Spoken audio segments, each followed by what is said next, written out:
हमारे आज के वक्ता सीनियर जर्नलिस्ट दया सागर जी, आपसे भी निवेदन है कि मंच पे आएं। प्रोफेसर दीपांकर सेन जी जो जम्मू यूनिवर्सिटी से हैं, उनसे भी आग्रह है कि मंच पे आएं और अपना स्थान लें। हमारे बीच में प्रदीप दत्ता जी जो सीनियर एडिटर हैं, हमारे बीच में आए और अपना स्थान लें।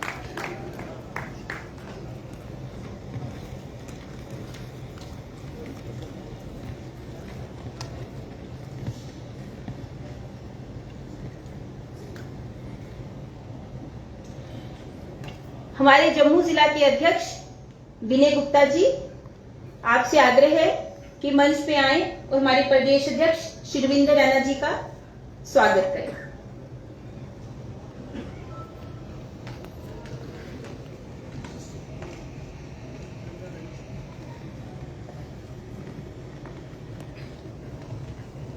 जिला पश्चिम के अध्यक्ष मुनीश खजूरिया जी, आप भाई युद्धवीर सेठी जी का स्वागत करें।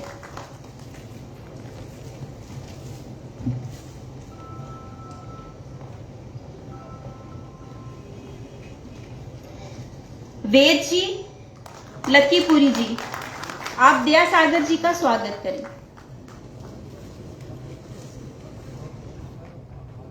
हमारे मंडल अध्यक्ष केशव चोपड़ा जी व रवीश मैंगी जी मंच पे आए और दीपांकर सेन जी का स्वागत करें। परवीन केरनी जी जम्मू ईस्ट से मंडल अध्यक्ष व भारत भूषण जी सतवारी से मंडल अध्यक्ष, आप भी मंच पे आए व प्रदीप दत्ता जी का स्वागत करें।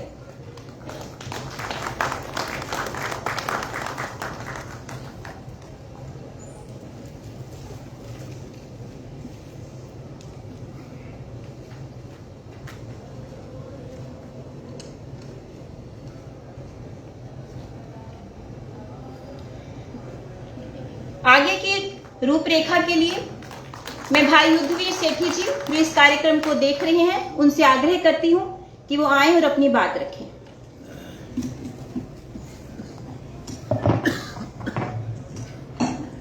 यहाँ पर आए हुए हमारे जम्मू शहर से सारे महानुभाव, आप सबका हम स्वागत करते हैं। हर वर्ग के अंदर आप अपने अपने क्षेत्र में उच्च स्थान रखते हैं। हमारे यशस्वी प्रधानमंत्री नरेंद्र भाई मोदी जी आज जो उनकी किताब लिखी गई, आज उनका यहाँ पर विमोचन किया जाएगा। पूरे देश भर के अंदर, हर जिले के अंदर सेमिनार्स किए जा रहे हैं, जिसमें कोशिश की जा रही है कि हर व्यक्ति को उसके अंदर बुलाया जाए और साथ साथ में कॉलेजेस, यूनिवर्सिटी के अंदर भी सेमिनार्स कराए जा रहे हैं। इसी प्रकार जम्मू के बाद कठुआ, सांबा, पुंछ, राजौरी, रामबन, डोडा, किश्तवाड़, हर जगह इसी तरह सेमिनार किए जाएंगे। मोदी मैजिक क्या है, ये कैसे काम करता है, ये समझना भी महत्वपूर्ण है कि प्रधानमंत्री मोदी जो उनके अपने आइडिया हैं, जिस प्रकार से अपने आइडिया को वो आकार देते हैं, जिस प्रकार से वो आइडिया ऑफ इंडिया जो सोच लेके चले थे और जिस प्रकार से उन्होंने जो लक्ष्य लिए इस देश भर के अंदर, चाहे वो सुरक्षा में थे, वो एजुकेशन के अंदर थे, चाहे वो खेल के मैदान के अंदर थे, चाहे युवाओं के लिए थे, चाहे महिलाओं के लिए थे। इस किताब के अंदर अलग अलग विभिन्न जो हमारे उच्च कोटि के जो प्रतिभा हैं, इन प्रतिभाशाली लोगों ने अपने विचार रखे। जिस प्रकार से राजनीति के क्षेत्र में अमित शाह जी ने इस किताब के अंदर अपना विषय रखा कि राजनीति में किस प्रकार से मोदी जी ने पिछले 20 वर्षों में 7 अक्टूबर गुजरात के मुख्यमंत्री बनने के बाद 7 अक्टूबर 21 तक जो 20 वर्ष उन्होंने अपने राजनीतिक क्षेत्र के अंदर जो उन्होंने लोगों की सेवा के लिए अपना समय दिया, इसके लिए इन सब लोगों ने जो इस देश को विकास की राह पे लेके गए नरेंद्र भाई मोदी जी, उन्होंने खेल के विषय में पीवी सिंधु जी ने, कला के क्षेत्र में किस प्रकार से उन्होंने कीर्तिमान बनाए नरेंद्र भाई मोदी जी ने, अनुपम खेर जी ने, अर्थशास्त्र में अरविंद पनगाड़िया जी ने, लोकप्रिय लेखक अमीश त्रिपाठी और सुधा मूर्ति जी, डेटा विज्ञान में शनिका रवि जी, चुनाव विज्ञान में प्रदीप गुप्ता जी, स्वास्थ्य में डॉक्टर देवी शाही जी, निजी उद्यम उदय कोटक जी, आध्यात्मिकता में सतगुरु महाराज जी ने इनके बारे में लिखा है इस किताब के अंदर, राष्ट्रीय सुरक्षा के बारे में अजीत डोभाल जी ने, कूटनीति के अंदर डॉक्टर एस जयशंकर जी भी इसमें शामिल हैं। इस प्रकार के व्यक्तियों ने इस किताब के अंदर अपना लेखन किया है और इनको आइडिया ऑफ मोदी यानी मोदी जी के विचार का जो विस्तार हुआ, 30 करोड़ भारतीय जिन्होंने मोदी जी के ऊपर अपना समर्थन दिया, मोदी जी के ऊपर विश्वास किया और उनके विश्वास के लिए दिन रात कार्य किया मोदी जी ने। और इसके कारण हम कह सकते हैं मोदी मैजिक क्या है, 3 बार मुख्यमंत्री गुजरात का बनना और 2 बार प्राइम मिनिस्टर और उसके साथ साथ संगठन को और देश को बढ़ाना, इतना बड़ा मोदी मैजिक है जो इस किताब के अंदर छुपा हुआ है, जिसका आज हम उद्घाटन करने जा रहे हैं। आइडिया ऑफ इंडिया को कैसे आकार दे रहे हैं, इन्हीं सवालों का जवाब नई किताब मोदी 20 ड्रीम्स मीट डिलीवरी दे रही है, जिसका विमोचन कुछ दिनों पहले अमित शाह जी ने दिल्ली प्रदेश के अंदर किया था और उसके बाद हर प्रदेश के अंदर इसका विमोचन किया जा रहा है। मैं निवेदन करता हूं आए हुए हमारे बीच में जो हमारे आज गेस्ट हैं, खासकर हमारे अध्यक्ष भारतीय जनता पार्टी के, जिनके कार्यकाल में 5 साल जो इन्होंने भारतीय जनता पार्टी अध्यक्ष के नाते जम्मू कश्मीर में जो भारतीय जनता पार्टी का काम बढ़ाया, ये और इनके साथ हमारे तीनों महानुभाव, हमारे गेस्ट स्पीकर्स, आज मैं इनसे अनुरोध करता हूं कि आज ये अपने कर कमलों से इस पुस्तक का विमोचन करेंगे आपके सामने। मैं रेखा जी से भी अनुरोध करता हूं कि वो भी मंच पे आए और साथ में इसका विमोचन करें।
हम इस कार्यक्रम को आगे बढ़ाते हुए जो सबसे पहले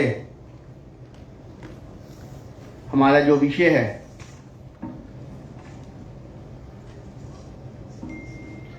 गुजरात के सफलतम मुख्यमंत्री के रूप में श्री नरेंद्र मोदी जी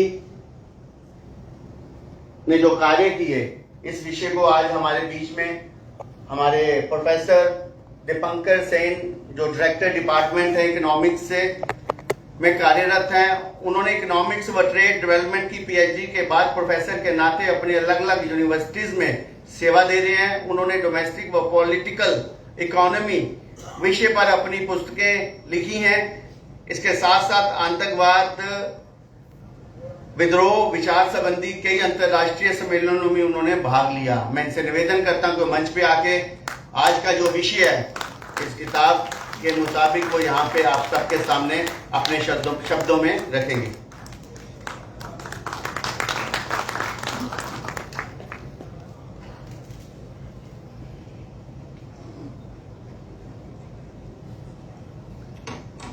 रविंद्र रैना जी, युद्धवीर जी, दयासागर जी, प्रदीप जी, आज हुए श्रोतागण,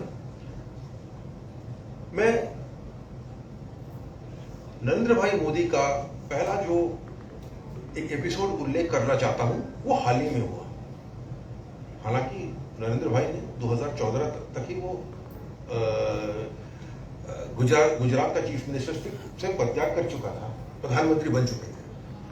पर ये इंसिडेंट जो हाल ही में हुआ, ये उल्लेख करना बहुत जरूरी है। ये इंसिडेंट क्या था कि गुजरात में एक केंद्रीय शासित प्रदेश का मुख्यमंत्री वहां पे गया था। वो अपनी पार्टी का रैली कर रहा था। ये पार्टी कौन सा है? जो हमारे पड़ोसी रियासत में जो अब जीत हासिल की है। वो रैली अपना पार्टी का ही था और मैक्सिमम वर्कर्स अपने पार्टी के ही थे। और उस रैली में ये मुख्यमंत्री, केंद्रीय प्रशासित प्रदेश का मुख्यमंत्री, उन्होंने पूछा कि मैं जब आऊंगा हमारी पार्टी यहां पे फ्री बिजली देगा, किसको फ्री बिजली चाहिए? और उसके पार्टी के जो सदस्य थे उनमें से कोई हाथ नहीं उठाया। ये गुजरात में हो रहा था। तो हैरान हो गया हो क्या, ये गुजरात के लोग कैसे हैं जिनको फ्री बिजली नहीं चाहिए?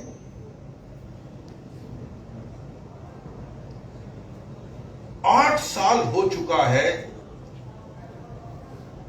नरेंद्र भाई मोदी गुजरात के मुख्यमंत्री नहीं है। 8 साल हो चुका है। पर तब तक गुजरात के लोगों में, फितरत में इतना बदलाव आया है कि ये बंदा अपने पार्टी के लोगों को भी आकर्षित नहीं कर पा रहे हैं फ्री बिजली की लालच देके। फितरत इतना बदल गया है क्योंकि गुजरात के लोग जानते हैं कि अगर ऐसे पब्लिक सर्विस जब फ्री दिया जाता है वो अल्टीमेटली मिलता नहीं है। जो फ्री बना जाता है वो अल्टीमेटली दुर्लभ हो जाता है, वो मिलता ही नहीं है। नरेंद्र भाई मोदी ने कभी भी अपने शासनकाल में फ्री चीजें बांटकर कभी जीता नहीं है। और ये महत्वपूर्ण है क्योंकि हम एक पार्टी के मन से कह रहे हैं, पॉलिसी फॉर्मेशन में जब हम स्ट्रैटेजी बनाते हैं, हम सोचते हैं कि कभी कभी हम कुछ फ्री प्रॉमिस करते हैं तो शायद हमारी जीतने की जो संभावना है वो बढ़ जाती है। नरेंद्र भाई मोदी ने तो कभी किसी को फ्री दिया नहीं। उन्होंने कहा फ्री देना भी नहीं चाहिए। अगर फ्री देते हो, शॉर्ट टर्म कॉन्सिक्वेंसेस क्या होता है हमें पता नहीं, पर लॉन्ग टर्म में मैं जानता हूं क्या होता है, वो मिलता नहीं है। हाँ, कॉन्सेशंस मिलेंगे एक हद तक, पर अगर तुम सरकारी या कोई बेनिफिट सरकार से ले रहे हो तो उसका आपको रकम देना पड़ेगा। और कई ऐसे राज्य हैं जहां पे ये फ्रीबीज काम किया है। मैं जिस शख्स की बात कर रहा था, उनका पार्टी जिस रियासत में आज हाल ही में जीत के आया है, वहां पे फ्रीबीज काम किया है। और उस फ्रीबीज के चलते उस रियासत की हालत जो है, फाइनेंशियल हालत जो है, वो बहुत बुरी है, बहुत बुरी है। It's a bankrupt state. Punjab is a bankrupt state. एक और बात मैं आपको कहना चाहता हूं और इस पर विस्तार में बात करूंगा। पंजाब के पास जितना पानी है, गुजरात के पास पानी उससे कम मिलता है। वाटर रिसोर्सेज पंजाब का गुजरात से ज्यादा है।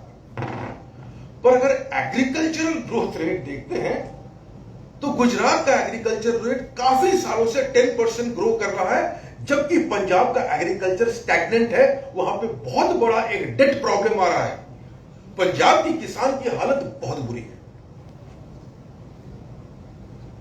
तो गुजरात और पंजाब यहां कैसे पहुंचे? और इसके लिए हमें याद करना पड़ेगा कि नरेंद्र मोदी ने गुजरात में क्या किया था। कुछ चीजें जो है उन्होंने किया था जो प्रधानमंत्री के बनने के बाद यहां पे दिखाया। जैसे अगर आपके पास कोई इदारे हैं, इंस्टीट्यूशन से जो काम कर रहे हैं, तो उनको छेड़ो मत, उनको प्रोत्साहन दो, उनको बढ़ाओ। गुजरात में पहले से ही कुछ इंस्टीट्यूशन जैसे पंचायती राज इंस्टीट्यूशंस बहुत तगड़े थे, वो दशकों से तगड़े थे। हम भूल जाते हैं जो 3 टियर जो कॉन्सेप्ट है, 3 टियर गवर्नेंस जो कॉन्सेप्ट है डिस्ट्रिक्ट्स में, ये आया था एक गुजरात के मुख्यमंत्री से ही आया था, श्री बलवंत राय मेहता। गुजरात में, महाराष्ट्र में, बाद में पश्चिम बंगाल में और इससे पहले केरला में डेमोक्रेटिक डिसेंट्रलाइजेशन का जड़ें बड़े मजबूत है, बहुत पहले से आ रहा है। यहां पे लोकल गवर्नमेंट जो है बहुत कुछ कर सकते हैं क्योंकि उनके पास तजुर्बा है और उनको प्रोत्साहन दिया गया है। नरेंद्र दामोदर भाई मोदी ने इसका फायदा उठाया। बहुत सारी चीजें में गुजरात में जो था उनका वो फायदा उठाया, उसको आगे बढ़ाया। मैं इसलिए बता रहा हूं क्योंकि ऐसी चीज उन्होंने केंद्र में भी किया। हमारा आईटी रेवोल्यूशन जो है हमारे देश में, आधार जो है, ये नरेंद्र भाई ने शुरू नहीं किया, पर उसको अपने अंजाम तक पहुंचाना ये नरेंद्र भाई मोदी का सरकार ने किया। हमारे बैंकिंग सिस्टम में जो आईटी सॉल्यूशंस है वो नरेंद्र भाई ने शुरू नहीं किया, पर कोविड के चलते ये डीबीटीज दिलवाना ये नरेंद्र भाई मोदी के कदम के चलते ही हुआ। आपको याद होगा बीच में 2014 में जब सब बैंक्स के पास डायरेक्शंस आया था कि आप जनधन अकाउंट्स खोलो, बैंक मैनेजर्स पागल हो गए थे कि क्या कर रहा है। 1 साल में उन्होंने सभी के जनधन अकाउंट्स खुलवाए और जब कोविड हुआ तो उस जनधन अकाउंट्स के चलते, आधार अकाउंट के चलते आपने घंटों में डीबीटीज करवाए। यूनाइटेड स्टेट्स ऑफ अमेरिका आज भी चेक्स लिख रहा है। जो 2 साल पहले यूएस ने अनाउंस किया था मॉनेटरी बेनिफिट्स, आज भी उनका चेक्स लिखा जा रहा है। पर ये बेसिकली कुछ और बातें हैं। मैं गुजरात के मुख्यमंत्री के होने के नाते उन्होंने क्या क्या किया था, मैं इसकी बात कर रहा हूं। मैं शुरू करूंगा कृषि क्षेत्र से, क्योंकि कृषि क्षेत्र में सबसे ज्यादा लोगों को रोजगार देता है, सबसे ज्यादा लोग कृषि क्षेत्र में मिले हुए हैं। आपको याद होगा 2000 में जब एक बहुत बड़ा ड्राउट हुआ था, तब अटल जी ने कहा था कि भाई हमें रेन वाटर हार्वेस्टिंग करना चाहिए, रेन हार्वेस्टिंग स्ट्रक्चर्स लगाना चाहिए। और 2 राज्य थे, इनको वॉर फूटिंग पे लिया। एक था गुजरात और एक था आंध्र प्रदेश। आंध्र प्रदेश ने पंचायती राज इंस्टीट्यूशंस थ्रू काम नहीं करा, वो सरकारी इंस्टीट्यूशन से काम करवाया। केशु भाई पटेल का सरकार था तब, उन्होंने पंचायती राज इंस्टीट्यूशन से करवाया था क्योंकि पंचायती राज इंस्टीट्यूशंस गुजरात में काम करते थे। और आज माना जाता है कि गुजरात ने रेन वाटर हार्वेस्टिंग के चलते जितना काम किया और जो सफलता वो उपलब्धि की, वो आंध्र प्रदेश कर नहीं पाया, क्योंकि गुजरात की बीजेपी सरकार लोगों के माध्यम से काम कर रहे थे, जो ग्रासरूट इंस्टीट्यूशन है उसके माध्यम से कर रहे थे। ये काम कर रहे थे अपने डीसीज और अपने कॉन्ट्रैक्टर्स के थ्रू, और इसीलिए ये नीरू स्कीम था आंध्र प्रदेश का, वो उस तरह काम नहीं कर पाया जितना गुजरात ने कर पाया। उसके बाद नरेंद्र भाई मोदी आता है। नरेंद्र भाई मोदी क्या करता है? नरेंद्र भाई मोदी को पता है कि कुछ कुछ इलाका है जहां पे बारिश ज्यादा होती है, कुछ कुछ इलाके हैं बारिश वहां पे कम होती है। तो कुछ एरियाज है, कुछ बेसिन्स है जहां पे पानी ज्यादा है, कुछ बेसिन्स है वहां पे पानी कम है। तो कैसे, क्या मैं इंटर बेसिन वाटर ट्रांसफर कर सकता हूं कि नहीं, और ये थ्रू पाइप्स उसने किया। अब देखिए गुजरात में जो रेनफॉल होता है, जो वाटर अवेलेबिलिटी है, पंजाब से कम है, क्योंकि पंजाब से 3 नदियां बहती हैं और इंडस वाटर ट्रीटी के नाते वो 3 नदियां की पानी हम उसको रिटेन कर सकते हैं, जिसको हम कहते हैं east flowing rivers. Jhelum, Chenab, Indus west flowing rivers मानते हैं।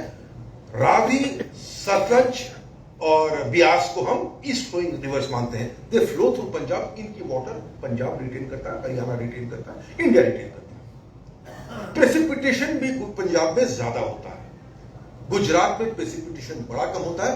एक नदी है, वो है आपका नर्मदा, उसमें डैम बना है, उससे पानी मिलता है, पर नर्मदा का पानी पूरे गुजरात के राज्य में पहुंचाना बड़ा ही कठिन है।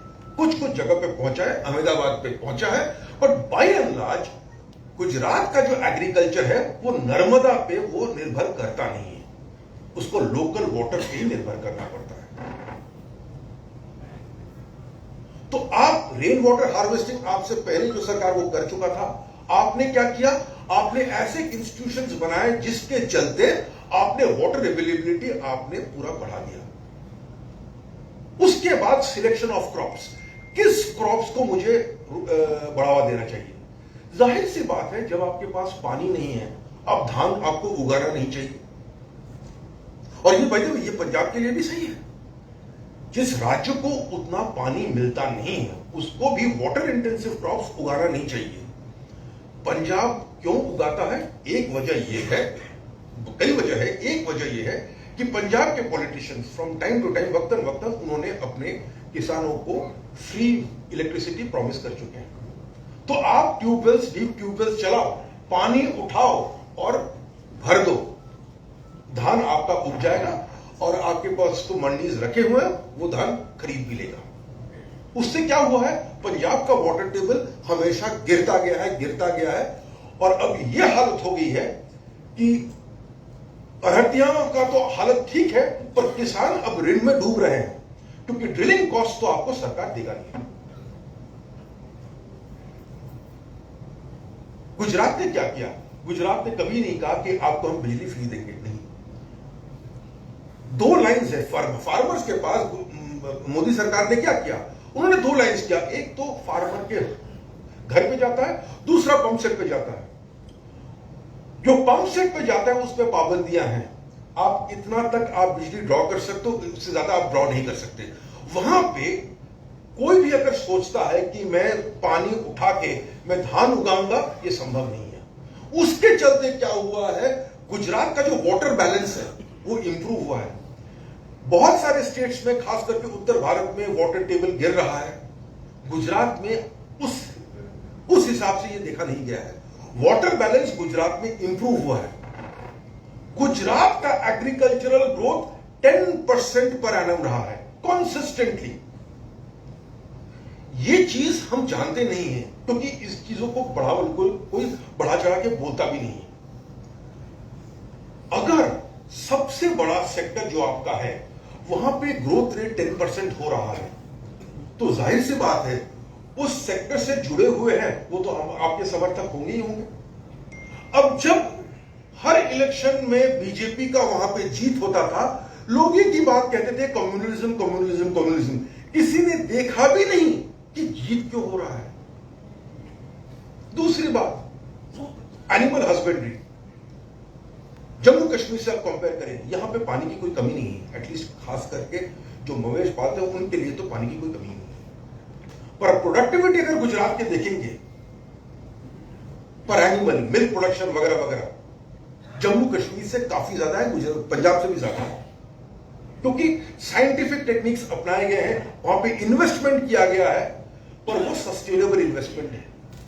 उस इन्वेस्टमेंट में आप सब्सिडीज का संख्या कम देखेंगे, आप मार्केटिंग इंसेंटिव्स काफी देखेंगे। उसके चलते गुजरात ने जो देखा है वो है सस्टेनेबल डेवलपमेंट, फाइनेंशियली सस्टेनेबल, क्योंकि सरकार की तरफ से ज्यादा खर्चा नहीं हो रहा है, और एनवायरमेंटली सस्टेनेबल।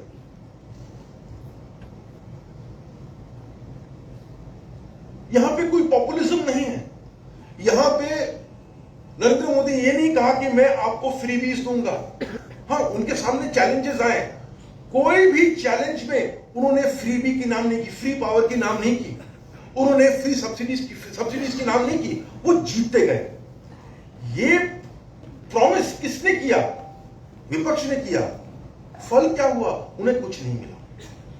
क्योंकि अगर आप सिद्धांत पे आधार पे एक डिसीजन लेते हैं, नंबर 1, दूसरा आपका अगर प्लानिंग सही रहता है कि मैं ये तो नहीं दे रहा हूं क्योंकि मैं जानता हूं कि आने वाले दिन के लिए हानिकारक होगा, पर इसके बदले मैं क्या करूं, मुझे स्कीम भी तो चाहिए। वो स्कीम सोचना और स्केल में इंप्लीमेंट करना, मतलब मैं जब करता हूं मैं पूरा गुजरात जोड़ के करता हूं। और बाद में भी उन्होंने ऐसे स्कीम जब भारत के लिए भी लगाए तो भारत जोड़ के लगाया है। गुजरात में क्या हुआ है आप देखिए। गुजरात में जो हुआ था उन 14 सालों में, 12-13 सालों में, अगर वो देखते हैं तो आपको मोरलेस मिल जाता है कि हिंदुस्तान में उसके बाद क्या हुआ। उन्होंने जो भी किया, आज भी मोदी सरकार कभी कहता नहीं कि हमको फ्री देंगे, नहीं। पर जिसको मिलना है, जैसे गरीबों को इस बार जो बिलो पॉवर्टी हाउस होल्ड था कोविड में, उनको जो मिलना था मिल गया, बड़ा एफिशिएंटली मिल गया था। और जिस स्केल पे मिला, जितने बेनिफिशियरीज थे उतने तो चीन को छोड़ के उतने तो कोई देश का पॉपुलेशन भी नहीं है। वो क्यों दे पाया? क्योंकि पूरे से तैयारी उनकी पूरी थी, उनकी पूरी तैयारी थी। मैं एग्रीकल्चर की बात कर रहा हूं। गुजरात में सबसे बड़ा सेक्टर का 10% ग्रोथ, जिस रियासत में पानी नहीं है। Animal husbandry impressive, milk production impressive. कहां पे? एक रियासत में जहां पे पानी नहीं है। और खास करके आप इसको कंपेयर करिए पंजाब के साथ। क्या हालत है पंजाब एग्रीकल्चर की, पंजाब फार्मर्स की हालत क्या है। इंडस्ट्री, हर स्टेट का एक रैंकिंग होता है जिसको कहते हैं हम ईज ऑफ डूइंग बिजनेस। मैं अगर कारोबार करना चाहता हूं एक रियासत में, एक व्यापारी को कितनी आसानी होती है कारोबार करने में। मैं जम्मू कश्मीर का रैंक नहीं बताऊंगा, अच्छा नहीं है, पर नरेंद्र मोदी के रहते गुजरात का रैंक हमेशा नंबर 1 या नंबर 2 पे रहता था। क्योंकि उनको पता है वेल्थ क्रिएशन जो होता है सोसाइटी में, वो प्राइवेट सेक्टर करता है, वो प्राइवेट इंडिविजुअल्स करते हैं। सरकार इनेबलर हो सकता है, फैसिलिटेटर हो सकता है, पर मैं ऐसा वातावरण दूंगा कि जो कारोबार कर रहा है उसको बिजली मिले, उसको ट्रांसपोर्टेशन की सुविधाएं हो, रास्ता वास्ता ठीक होना चाहिए, ये सब कुछ होना चाहिए। जब ये आप मुआयना देते हैं तब आपकी ईज ऑफ डूइंग बिजनेस बढ़ जाता है। उसके चलते प्राइवेट सेक्टर इन्वेस्टमेंट गुजरात में हमेशा, गुजरात महाराष्ट्र का टक्कर देता था। अब महाराष्ट्र का इकोनॉमी अगर आप देखते हैं तो वो population is double that of Gujarat. ऐसे स्टेट के साथ गुजरात का कॉम्पीट करना ये सराहनीय है। और ये क्यों हो पाया? ये इसलिए हो पाया क्योंकि when it came to governance, Narendra Modi हमेशा अपने गवर्नेंस को टाइट रखा है। जो बात वो बार बार कहते रहते हैं, लेस गवर्नमेंट मोर गवर्नेंस, कि कुछ सर्विसेज दिलाने के लिए मुझे साइज ऑफ द गवर्नमेंट को बढ़ाने की कोई जरूरत नहीं है। जो मेरे पास है मैं उसको ज्यादा मैं एफिशिएंट बना सकता हूं। और यही किया, उसका रिफ्लेक्शन भी हमारे नेशनल इकोनॉमी में पड़ा है। इंडिया का ranking ease of doing business में पहले 100 से ऊपर था। मतलब अगर रैंकिंग करते हैं, हम फर्स्ट तो नहीं थे, हम 100 समथिंग कुछ थे। उसके बाद हम 100 में आए, हम 50 में आ गए। काफी काम बाकी है, क्योंकि बहुत सारे जो पैरामीटर्स हैं ईज ऑफ डूइंग बिजनेस में, वो राज्य सरकारों पर निर्भर करता है। जब उसके पास एक राज्य था, उस राज्य में जो करना था, वो जो संभव था उन्हें कर दिया। अब वो देश के प्रधानमंत्री हैं, रियासतों का कार्यभार जो है किसी और के पास है, पर फिर भी कोशिश किया जा रहा है। तो उसके चलते क्या हुआ, गुजरात का जो इकोनॉमी है वो काफी फास्ट बढ़ने लगा। और एक उसका आप देख सकते हैं कि बहुत सारे स्टेट्स के गवर्नमेंट्स, बहुत सारे इंटेलेक्चुअल्स उनको क्रिटिसाइज करते गए, और उसमें मेरा स्टेट भी शामिल है, पश्चिम बंगाल। आजकल बंगालियों का फेवरेट डेस्टिनेशन गुजरात है, क्योंकि पश्चिम बंगाल में नौकरी हो ना हो, गुजरात में एम्प्लॉयमेंट अपॉर्चुनिटीज वहां पे हैं। और सिर्फ बंगाल क्यों, बिहार, बहुत सारे स्टेट जहां से इंटेलेक्चुअल्स का उत्पादन होता है पर नौकरी नहीं मिलता है, नौकरी के लिए वो जाते हैं गुजरात। दूसरी बात है वो गुजरात को क्रिटिसाइज करते हैं, नरेंद्र भाई मोदी को भी क्रिटिसाइज करते हैं। इसके बारे में आप कुछ कर नहीं सकते। पर नरेंद्र भाई मोदी ने गुजरात में जो किया, और उनका टेन्योर भी काफी लंबा रहा, इतना लंबा टेन्योर शायद कोई गुजरात का चीफ मिनिस्टर का हुआ नहीं। एक टर्म से ज्यादा एक दो चीफ मिनिस्टर होते थे, पर by and large unbeaten run of successes, electoral successes जो नरेंद्र भाई मोदी को मिला, वो किसी गुजरात के चीफ मिनिस्टर को नहीं मिला। और उसकी वजह यह नहीं था कि उन्होंने कहा कि मैं बिजली को फ्री कर दूंगा या इसको फ्री कर दूंगा, उसको फ्री कर दूंगा, वो नहीं था। उसका था गवर्नेंस, और गवर्नेंस दैट डिलीवर्ड। जब आपका इकोनॉमी ग्रो कर रहा है, और गुजरात का इकोनॉमी ग्रो कर रहा है, एम्प्लॉयमेंट अपॉर्चुनिटीज इतना क्रिएट हो रहे हैं कि उसको बरकरार रखने के लिए दूसरे रियासतों से लोग ला रहे हैं, उसका मतलब है वो कितना डायनामिक इकोनॉमी है। तो जीत हासिल करने के लिए ये जरूरी नहीं है कि आप फ्रीबीज दें, उसके बगैर भी जीत हासिल हो सकता है। पर उसके लिए आपका गवर्नेंस सही होना चाहिए, और उसके लिए पॉलिटिकली आपको यह काबिलियत रखना चाहिए कि आपने जो उपलब्धियां की है आप कैसे लोगों तक पहुंचा पाए। वो जो गुजरात अस्मिता की बात करता था, सेल्फ प्राइड, काफी हद तक इससे जुड़ा हुआ था। बहुत सारे चीज उससे जुड़े थे कि गुजरात के लोग भीख नहीं मांगते हैं, और वो अस्मिता इतना घुस गया है कि बेचारा उस मुख्यमंत्री, केंद्रीय शासित प्रदेश का मुख्यमंत्री अपने पार्टी के मेंबर को कन्विंस नहीं कर पाए कि भाई फ्री बिजली जो है वो अच्छी चीज होती है। वो हैरान हो गए और कहने लगे कि कैसे है गुजरात के लोग, उनको फ्री बिजली नहीं चाहिए, क्योंकि वो फ्री बिजली प्रॉमिस करके कुछ कुछ जगहों पे इलेक्शन जीते हैं। और ये भी मुझे लगता है कि महत्वपूर्ण है। ऐसा कौन से रियासत है जहां पे फ्रीबीज देके आप जीतते हैं? क्यों जीतते हैं? हम देख रहे हैं पड़ोसी रियासत में फ्रीबीज देख के कुछ पार्टीज ने जीत हासिल की है, पर उन पार्टीज की आज हालत क्या है? वो बिखर चुके हैं। और उस रियासत की हालत क्या है? बहुत हालत खराब है। तो मैं मानता हूं एज अ सोशल साइंटिस्ट, हमें नरेंद्र भाई मोदी का इकोनॉमिक रिकॉर्ड हमें एग्जामिन करना चाहिए गुजरात का, क्योंकि वो इकोनॉमिक रिकॉर्ड मैं देखता हूं काफी हद तक with changes of course Delhi में और पूरे देश में वो इंप्लीमेंट हो रहा है। नंबर 1। नंबर 2, आप किस तरीके से आपकी उपलब्धियां आप पहुंचाते, कम्युनिकेट करते हैं ताकि लोग आपको समर्थन करें। नरेंद्र भाई मोदी गुजरात में सफल रहे ये करने में, और देश भर में भी ये करने में सफल रहे। और मुझे लगता है कि एक पॉलिटिकल पार्टी होने के नाते इसका हम अगर विश्लेषण करते हैं तो आगे हमारी पॉलिसीज क्या बनता है और उसको हम लोगों से कैसे पहुंचा सकते हैं, इस पे उसका भारी असर पड़ता है। मैं यहीं पे अपने रिमार्क्स को विराम रखता हूं। Thank you very much. बहुत बढ़िया।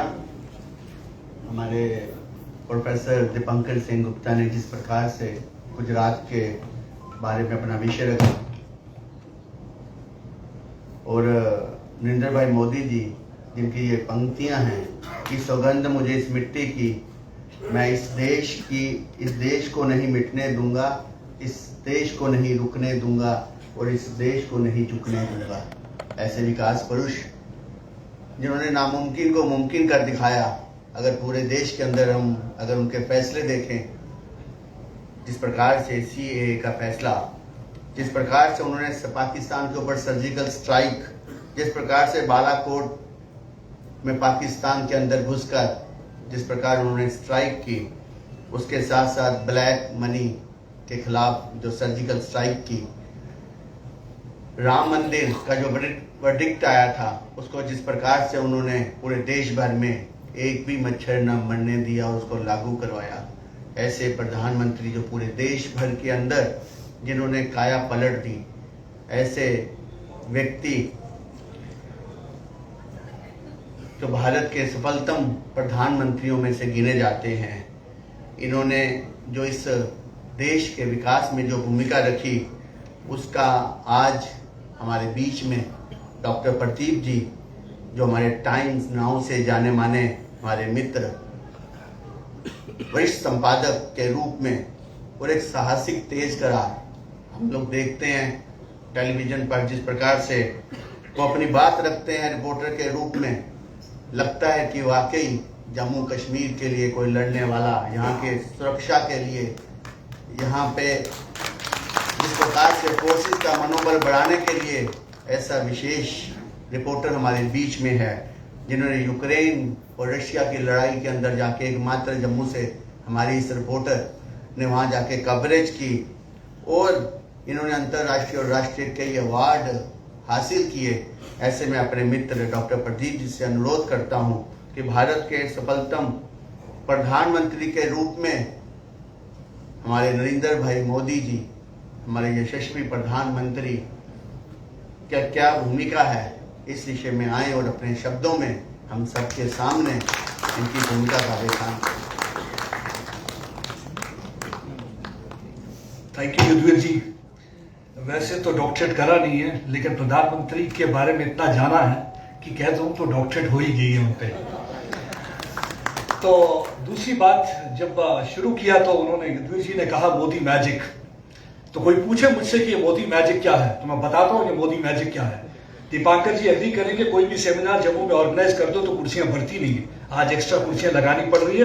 मेरा कार्य भी बड़ा आसान हो जाता है, क्योंकि लोग प्रधानमंत्री को सुनना पसंद करते हैं और उनके बारे में अगर कोई बोले तो उसको भी सुनना पसंद करते हैं। और मुझे यकीन है कि जब मैं बोलूंगा तो आप मुझे भी बड़े ध्यान से सुनेंगे। कहते हैं कि इन्होंने लास्ट में जहां हमारे मित्र दीपांकर जी ने कहा कि कुछ लोग बड़ी आलोचना करते हैं, तो उसके बारे में मैं 3 लाइनें ये कहूंगा, you will cut me with your words. तो आप मुझे अपने शब्दों से मारेंगे, आप मुझे आंखों से काटेंगे, आप मुझे अपनी नफरत से मारने की कोशिश करेंगे, लेकिन हर बार मैं हवा की तरह राइज कर दूंगा, जैसे एक फिनिक्स राइज करता है, rise like an air. That's what exactly the Narendra Modi is all about. You kept on hurling abuses, but Narendra Modi kept on rising. अपने जितनी गालियां दी उससे कोई असर नहीं हुआ। उससे मैं कहता हूं कि लटिन्स लॉबी की टॉक्सिक लॉबी है, जो लटिन जोन की टॉक्सिक लॉबी है, वो जहर उगलती रही, लेकिन नरेंद्र मोदी ग्रोथ करते रहे। आज चूंकि हम बात करते हैं Narendra Modi at 20, I will be talking about the 20 points. जब मैं 20 पॉइंट्स की बात करता हूं तो 6 डायमेंशनल बात करूंगा, जिसमें 6 डायमेंशनल बोलूं तो 6D। जो पहली होती है डायलॉग, उसके बाद डेवलपमेंट, उसके बाद डेमोक्रेसी, उसके बाद डिप्लोमेसी, उसके बाद डिफेंस, और उसके बाद बात करूंगा डिलीवरी की, जो सबसे बड़ी इंपॉर्टेंट चीज है।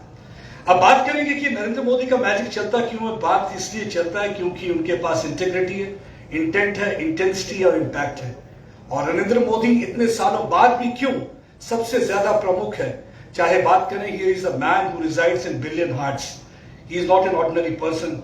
ऐसे योद्धा, ऐसे प्रधानमंत्री कई हर्षों वर्षों बाद मिलते हैं और हमें खुशी होनी चाहिए। As a reporter also I feel very good that I got a chance to see how things really work under his regime. उससे नरेंद्र मोदी की अगर हम बात करें तो वो खाली रिफॉर्मर नहीं है, परफॉर्मर भी है और ट्रांसफॉर्मर भी है। बात करेंगे, मैं आखिरी से जहां से शुरू किया, उन्होंने कहा बालाकोट स्ट्राइक। हर वर्ष हमें बहुत सारी चीजें कही गई। देखिए किस तरीके से मिथ पैदा कर दिया गया। They told us that line of control is like a Lakshman रेखा। लक्ष्मण रेखा को आप क्रॉस नहीं कर सकते। लक्ष्मण रेखा को क्रॉस कर दिया तो पाकिस्तान के साथ जंग छिड़ जाएगी, जंग छिड़ जाएगी तो न्यूक्लियर मुल्क है, हमें न्यूक्लियर वेपन से तबाह कर देगा। लेकिन there was a paradigm shift in the military strategy during the Narendra Modi's period. When there was an Uri strike, Narendra Modi for the first time he decided that there should be a surgical strike. All of a sudden we got up in the morning and we heard that time the general standing there addressing a press conference that we have conducted a surgical strike. अब देखिए surgical strike conduct होती है, उसके बाद क्या होता है कि हमारे कुछ लोग कहते हैं अरे बाबा ये तो क्रॉस बॉर्डर रेड था, हमने तो बहुत अपनी बार किया था। मैंने कहा बिल्कुल किया था आपने। मेरे मित्र अमित भारद्वाज जी बड़ी अच्छी एग्जाम्पल देते हैं, कहा अंधेरे में थप्पड़ मार दिया और उसके बाद एक किसी को थप्पड़ मार दिया, उसके बाद पूछा थप्पड़ किसे मारा, बोला हमने तो नहीं मारा।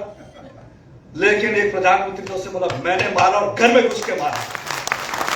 That was the messaging. That is the paradigm shift, that we are going to cross the line of control.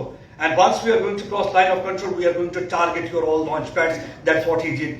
और वो एक बार नहीं हुआ, दूसरी बार फिर से हुआ।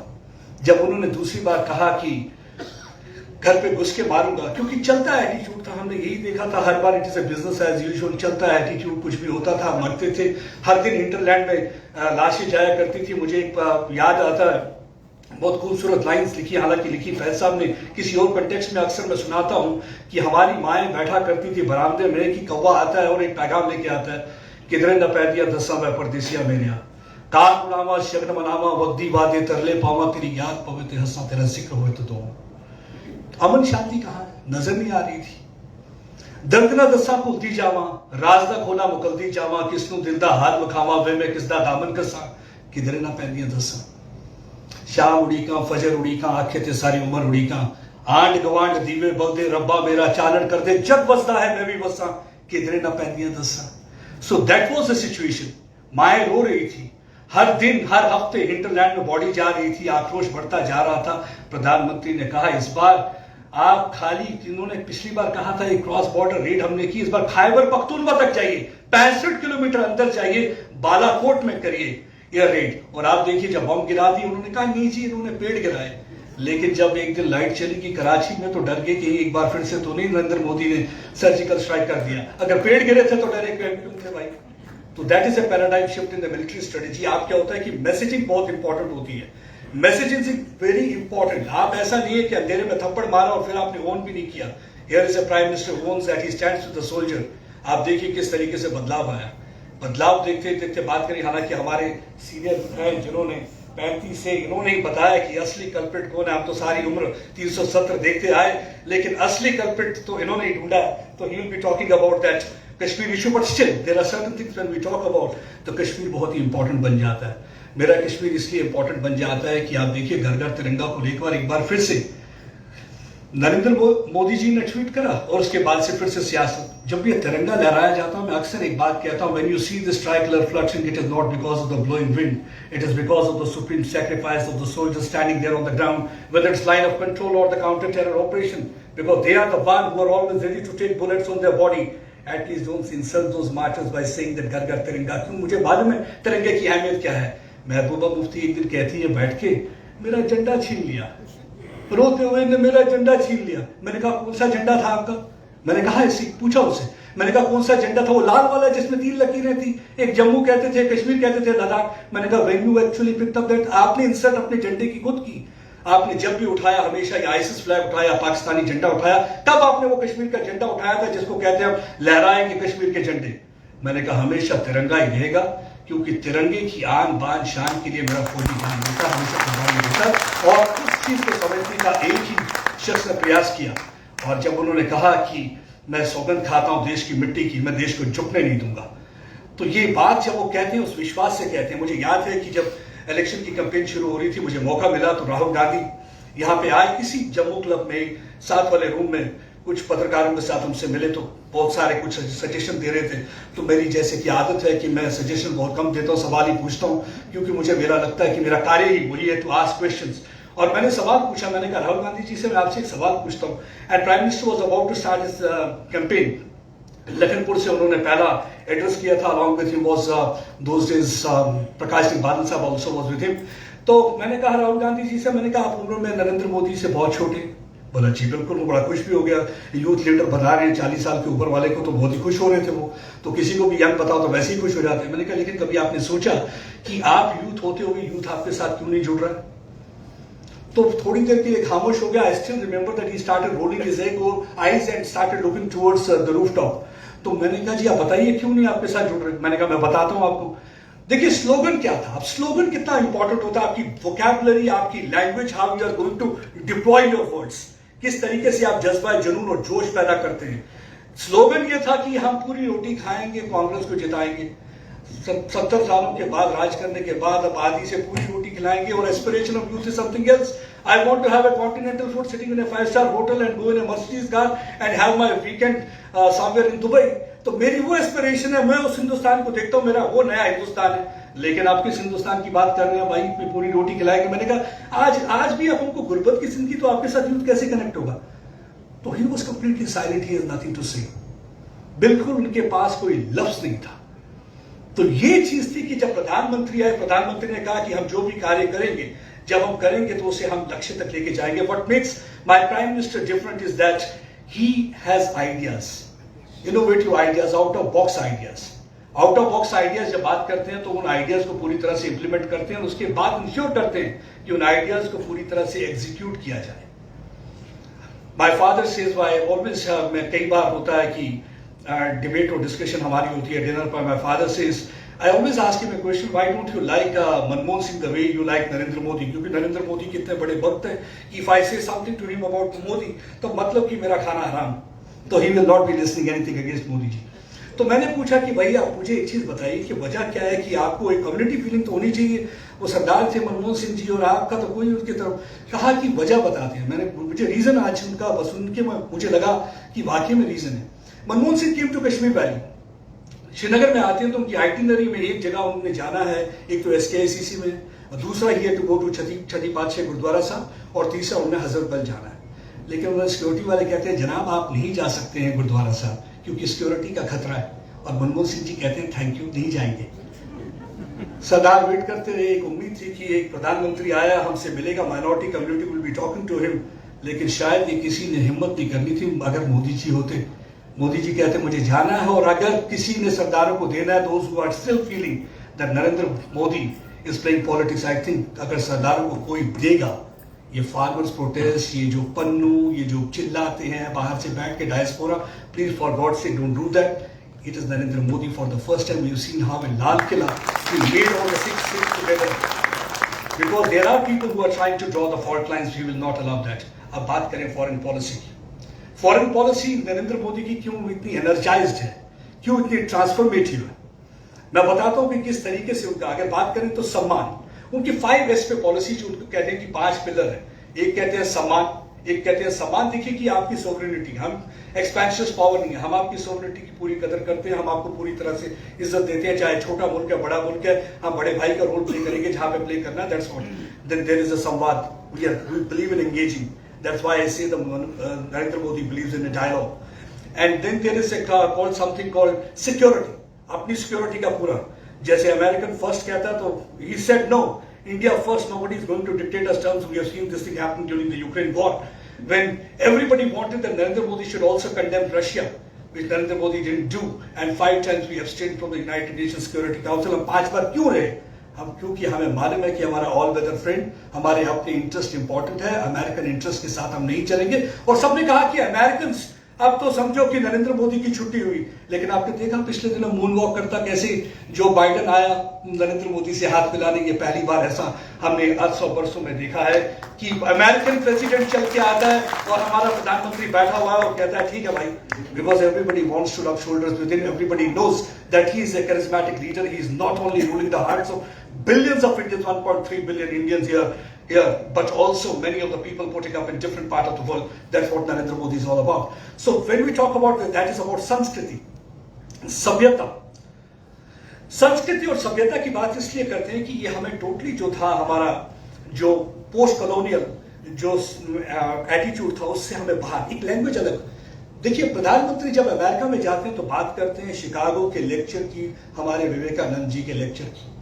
और विवेकानंद जी ने एक बार सही कहा था एक अंग्रेज लेडी से कि हमारे यहाँ कैरेक्टर जो है कपड़ों से नहीं बनता, तुम्हारे यहाँ जो है कपड़ों से कैरेक्टर बनता हो, हमारे यहाँ कपड़े से नहीं इखलाक से बनता है कैरेक्टर. सो कैरेक्टर बिल्डिंग, नेशन बिल्डिंग की जब बात करें तो आप अपना कल्चर लेके जाते हैं, आप अपना संवाद जब करते हैं आप कल्चर लेके जाते हैं. और यही चीज मैंने देखी when I was in Ukraine. I felt so good because I why I feel so good. I tell when I listen to all those people sometimes, those Khalistani giving lectures that Pannu, I tell them no, we are the real Indians, because though there were many Indian journalists, because wherever I was going, I was carrying my country along in the form of the turban, because for them I was the only Indian covering the squad, nobody else. Because one day I still remember that I was waiting for the car, there was a curfew. The one taxi stopped in front of me, he opened the window pane, looked towards me and said Modi. So that is what actually Modi represents India. Modi's India. So that is the power of Modi. Everybody is talking about this man. अब आपको बताता हूँ कि कैसे बदलाव आया. Covid देखिए, सबसे पहले बहुत सारी चीजें हुई. सबसे पहले तो लाल बत्ती कल्चर की बात करता हूँ, वीवीआईपी कल्चर की बात करता हूँ। सबसे पहला काम उन्होंने कहा कि ये लाल बत्ती कल्चर बंद कर दीजिए। हर तीसरा शख्स जो था, चाहे वो क्रिमिनल भी था, वो भी लाल बत्ती लगा के चल रहा था, टू टू करता हुआ आवाज करते चला जाता था। हमारे जैसे आम आदमी के पास तो कुछ नहीं था, लेकिन मोदी जी ने कोविड का इंजेक्शन लगा के हमें वीआईपी बना दिया। बोलोगे वीआईपी कैसे? Vaccinated, inoculated and protected. तो हम बन गए वीआईपी, आम आदमी बन गया वीआईपी, और वो लाल बत्ती वाले वही सिर्फ 5 कॉन्स्टिट्यूशनल हेड, जिसमें कि हमारे प्रधानमंत्री होंगे, वाइस प्रेसिडेंट होंगे, प्रेसिडेंट होंगे, लोकसभा के स्पीकर होंगे, और बाकी कोई भी लाल बत्ती नहीं लगा सकता। That's really very important. तो सबसे बड़ी चीज, रेडियो जिसको हमने दफन कर दिया था, लता मंगेशकर की आवाज रेडियो में सुना करते थे, अब हम एक ही आवाज सुनना पसंद करते हैं, नरेंद्र मोदी की। जब संडे को 11 बजे मन की बात करते हैं, वो मन की बात नहीं करते, वो हमारे मन की बात जानते हैं। एक सीनियर, मतलब आप कह सकते हैं कि हमारे पिता समान शख्सियत की तरह वो आते हैं और बातचीत करते हैं। हालांकि some people call it as unidirectional broadcast, कहते हैं कि नहीं भाई ये तो यूनिडायरेक्शनल। लेकिन देखिए, आप खुद सोचिए, जब किसी, मुझे याद है एक तबस्सुम नाम की लड़की का उन्होंने जिक्र किया, उसने इंजेक्शन लगाए थे कोई 5000 के करीब डोजेस, तो the moment they took the name, तो शी फेल्ट सो गुड।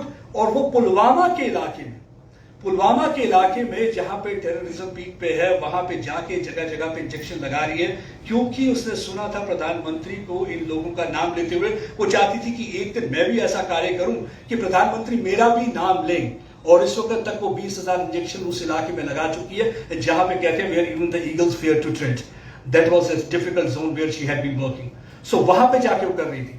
कहा कोविड आया, तो कोविड को आया, कोविड के टाइम सबने कहा जी यहाँ पे तो इंफ्रास्ट्रक्चर नहीं है, आपको सबसे ज्यादा मौतें तो यहाँ पे होंगी, यहाँ पे तो कुछ नहीं है, आपकी जो पॉपुलेशन डेंसिटी है वो ज्यादा है, आपके पास तो कुछ भी नहीं है, आपका तो सारा चरमरा जाएगा। लेकिन जब देखेंगे, अगर मोर्टेलिटी रेट देखेंगे, तो हमारी as compare to America and the European countries was less, because prime minister that time give a slogan, जिसे जनता कर्फ्यू कहा दिया जलाने। अब प्राइम मिनिस्टर ऑल्सो नोज, बहुत सारे क्रिटिसाइज करने लगे, बोला ताली बजाने से क्या कोई कोरोना मर जाएगा। He knew it was not basically, he was saying gloomy days थे, हर तरफ मौत का मंजर था। उन्होंने एक होप जगाई, आप बाहर निकलिए, कोऑपरेशन, सॉलिडेरिटी, यूनिटी। जब मैं ताली बजाता था, दूसरा वहां से ताली बजाता था, एक तब हिंदुस्तान की आवाज। मुझे आज भी याद है, एक आईपीएस ऑफिसर मुझे तेलंगाना से फोन करती है, she had never ever had any good words to speak और प्राइम मिनिस्टर नरेंद्र मोदी, लेकिन कहती है कि आज today I have become a big fan of him. मैंने कहा वो क्या हो गया अचानक, ऐसे ये आपका हृदय परिवर्तन हो गया? तो कहती है कि मेरा परिवर्तन ऐसे हुआ कि मैं महबूब नगर के इलाके में जा रही थी, और वहां पे मैंने देखा एक बूढ़ी औरत, बारिश बहुत हो रही थी, और यहां भी बारिश थी, और उस दिन तेलंगाना में भी बारिश थी। कहा बारिश इतनी हो रही है, उसके बावजूद वो अपनी कुटिया में बैठी और दिया जलाया हुआ है उसने। ये प्रधानमंत्री के लफ्जों का असर था, हार नहीं मानूंगा, जीत के ही ठानूंगा, रूठे रब को मना के ही मानूंगा। I had a Covid and it was a confidence, it was not the confidence which he has been able to exude in others, but he exuded a similar kind of a confidence. मेरी भी जब सांस नहीं आ रही थी, I still remember Juhi from 92.7, she said, she called me, said what are you doing? I said I am going to write something. She said कुछ बोलो। मैंने कहा आवाज तो निकल नहीं रही। कहा लेकिन तो कुछ ना कुछ तो तुम करोगे। मैंने कहा प्रधानमंत्री is doing so much, why not me to do? हार नहीं मानूंगा, जीत के ही ठानूंगा, रूठे रब को मना के ही मानूंगा। दुआओं में शक्ति है, अगर घर ऐसी भक्ति है, मान जाएगा यार वो आखिर बख्शनहार हो, रब बख्शनहार है। क्योंकि ये कॉन्फिडेंस प्रधानमंत्री दे रहे थे, I am there, don't worry about it, मान जाएगा यार वो आखिर बख्शनहार हो, बस थोड़ा हिम्मत कर, हिम्मत न हार शुरेवर, इम्तिहान खत्म हो जाएगा, फिर से अच्छे दिन आएंगे। So that good days came. आप देखिए, मैं आपको ये बताता हूं कि I realize this thing, what actually we are not able to realize this thing in India. We criticize, हमने बहुत सारा क्रिटिसिज्म करा है। मेरा एक कलीग था, he had to come back from Poland to India, तो उसको किसी ने कहा कि आपको आरटी-पीसीआर टेस्ट करना पड़ेगा। जब आरटी-पीसीआर टेस्ट करने के लिए उसे बोला, तो मुझे बोला कहां करवाऊं, तो मैंने ड्राइवर का नंबर दिया, he went to that place, और जब आरटी-पीसीआर टेस्ट किया तो उसको 14,000 रुपये लगे। और आपको यहाँ पकड़ के मुफ्त कराते हैं, मोदी जी की देन है। That time you realise what Prime Minister Narendra Modi has done for this country and for the health sector. It becomes very easy to criticize a person, but RT-PCR test वहां पे 14,000 का था, यहाँ पे फ्री कॉस्ट है। मतलब जो भी मैं बातें कर रहा हूँ, ये गूगल वाली बातें नहीं कर रहा हूँ, मैं बातें वो कर रहा हूँ जो मैंने देखी है, परखी है, जानी है, समझी है, और वो बात कर रहा हूँ। और एक बात, एक वक्त और याद दिलाता हूँ आपको, मुझे मालूम है क्योंकि प्रधानमंत्री पे बोलना ऐसा ही सब्जेक्ट है कि ये पत्रकारों की वैसे भी अगर माइक हाथ लग जाए तो हम उतरते नहीं, छोड़ते नहीं। तो लेकिन फिर भी कुछ चीजें हैं जो मैं डिस्कस करना चाहूंगा। अब देखिए, कोविड के टाइम, कोविड की डिप्लोमेसी देखिए, हमने कहा कि उसे कहा मैत्री Covid like a friendship vaccine के डोज अपनों को तो मुहैया कराए तो बाकी कंट्रीज को भी करवाए। सेशल करके एक आर्किपेलागो है, मतलब बंच ऑफ आइलैंड्स है, वहां पे क्या हुआ कि प्रधानमंत्री ने 50,000 डोज जब भेजे तो वहां का फॉरेन मिनिस्टर कहते हैं हवाई पट्टी पे इंतजार कर रहा था कब वो नेवल एयरक्राफ्ट उतरेगा और कब मुझे वो डोज मिलेंगे। और ये वही जगह थी जहां पे चीन कभी भी भारत को बॉर्डर आउटपोस्ट बनाने की कोशिश मतलब अलाउ नहीं कर रहा था। लेकिन हमने क्या किया, एक तो हमने लोगों का दिल जीता प्रधानमंत्री ने, दूसरा वहां पे जितने भी उन आइलैंड्स पे हैं अपना दबदबा रहा, तीसरा चाइनीज इंट्रूजन को किस खूबसूरत अंदाज से रोक दिया। तो ये सारा चीजें, ये डिप्लोमेसी जहां पे हम चाइना को हरा पाए, ये Covid diplomacy has really worked. तो बहुत खूबसूरत तरीके से ये कोविड डिप्लोमेसी हुई। अब तीसरी चीज आप देखते हैं कि हिट इंडिया और फिट इंडिया की बात करते हैं तो योगा की बात ना करें तो गलत होगा। आप देखिए किस तरीके से योगा प्रधानमंत्री जी ने आज यूनाइटेड नेशंस और कितनी कंट्रीज वो योगा डे मनाती हैं। It's all because when you take the culture of your country, कहते हैं कि सबसे बड़ी खूबसूरत चीज क्या प्रधानमंत्री की, अगर मुझे कोई कहेगा to explain this man, I explain him as one of the best salesman. वो पूछे कि भाई सेल्समैन क्यों है, कहते हैं कि आजकल के जमाने में it is not about the nuclear weapon, it is not about the economy, it is about the best story you are going to tell। जो अपनी सक्सेस स्टोरी बता सकता है, हमारे देश की सक्सेस स्टोरी कोई खरीदने को तैयार नहीं था, इसने बता दिया शख्स ने कि हमारा देश कितना सक्सेसफुल है। और उसकी वजह से आप देखिए magnetic field he was able to weave and today he is the part of the orbit and every country is getting attracted towards this place. जहां पे क्रेमेटोरियम नहीं मिलता था हमारी मुर्दों को जलाने के लिए, वो गल्फ कंट्रीज में आज मंदिर बन रहा है।